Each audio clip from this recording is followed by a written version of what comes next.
Reading changes our view of our path taken throughout our life.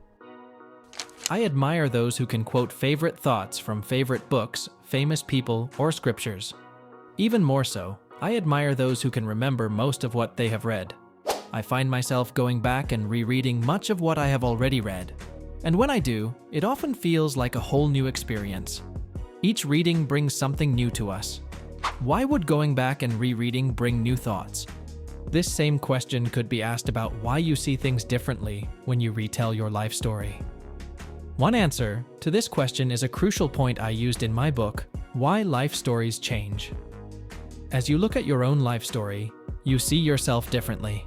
When you reread something or retell your life story, you see things through a lens that has added experiences to your view. Abraham Lincoln said, "What I want to know is in books, and my best friend is the one who will get me a book I haven't read." In Lincoln's quote, he expresses his interest in finding something new to read, but he often uses the books he has already read to make his points. Throughout his life, he frequently quoted scriptures to make his point. Perhaps he felt people would be less likely to question conclusions drawn from scriptures. Louis L'Amour was a prolific writer of Western novels, but his book, Education of a Wandering Man, was his autobiography. Throughout the book, he talks about his life, and we can see that he had a lifelong habit of reading everything he could, and that, indeed, was his education. He tied the events of his life to the things he was then reading, and they combined to form his memoir. A story from L'Amour's book told of his life as a young man jumping on a moving train and living in hobo camps. But as part of the story, he recalled books he read while traveling the rails between cities.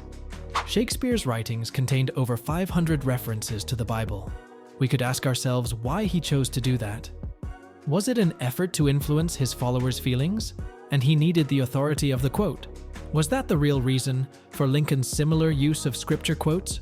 In both cases, it may have been that both men were readers, and that the things quoted were the things that defined the outlook of these men. Harold Bloom wrote a book titled How to Read and Amp Why.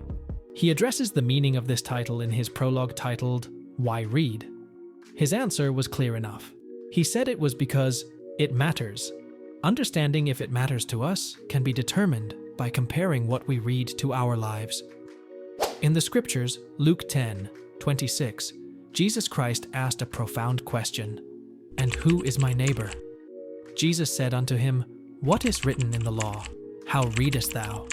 This was addressed to a man seeking direction in his life. The man was told to go and love the Lord and his neighbors, but the answer came from reading.